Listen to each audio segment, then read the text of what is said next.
Hi, you're welcome to Moments with Tilda. Today we are going to quickly talk about in-laws briefly. And I'm talking here about healthy couples and how they can deal with their in-laws. I have just a few points. The first thing is that you have to know that your in-laws are different people. They will not behave like you. They will not do what you want them to do always because they are different people. They have their characters, they have their ways, they have their behaviors. So you have to accept the fact that they are different from you. And you are coming into a marriage, into a family where you are an outsider coming in. So you have to adjust in your mindset that I have to adapt with these people because they must not be like me, they must not behave like me. It is very, very important for us to take this seriously. The next thing is that we have to make an effort to accept them, no matter how bad they may be or how good they may be. We have to accept that they're important because they have a lot to contribute to our lives. They remain our advisors and they remain part of the family. You cannot get married to someone who has been raised by the parent for over 30 years and then you just come in and you want to break that relationship. It's not possible. And nowadays most in-laws are helpful. They're nannies, they take care of our children. So we have to accept that they're different people, and we also have to acknowledge that they are important to our lives and they have a lot to contribute to us. Like that, you will have in your mindset that whatever they do, you will try to adjust to see how you can live with them. The next thing is that we have to make sure we set boundaries. We have to set boundaries, serious boundaries within our families. To men who are living single and they're working, they already have a life. When you want to get married, make sure that as you are getting married, you have made your family to understand that you have grown up and you want to get married. You want to get married to someone who will come and be part of your home. It will be a partner, and you and that person will run the home. When you are getting married, start telling your parents and your siblings, your family, that you're getting married because you have grown up. And so this woman is going to be the new person who will be putting order in your home. Separate boundaries. The relationship you have with your parents and your siblings is different from the relationship you have with your wife.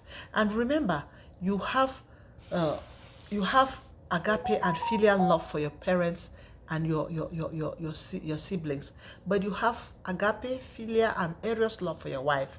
Let's not forget that the love you have for your wife goes a step ahead because you have sensual feelings for your wife and your family cannot offer that to you. They will not offer that to you. So, my dear people, we have to set boundaries. Know what your family, your in-laws are doing, and know what your spouse is doing. Another thing is that we have to separate our family, your family relationship. The way you relate with your husband or your wife should be separate from the way you relate with your in-laws. Separate it. Don't take problems you're having with your spouse and then you discuss with your in-laws. The relationship of your with your spouse is completely different and may have different challenges, not the same like the one you have with your relations. So we have to separate that. And above all, protect your spouse. Protect your spouse from the people around you. Protect your spouse. Many people do not know how to protect their spouses, and it constitutes a whole problem. You have to not be this man who, in every little thing that your wife does that is wrong, you call your parents or her parents to complain, or the wife who is complaining everything. You don't have a good sexual relationship with your partner. You go and tell your parents, and then you start discussing it. That is wrong, sisters and brothers. That is very wrong. We have to stop it. We have to stop it. It is not advisable. And then we also have to understand that you don't have to talk ill about your spouse to your people. It is not acceptable. It is not allowed. When you talk ill about your spouse to your people, you are doing harm, more harm to your union than good. You are causing more harm in your family. Many families have disentangled because we don't protect our spouses. We rather expose them, and then we give reason for our family members to insult them. It's not allowed, sisters and brothers.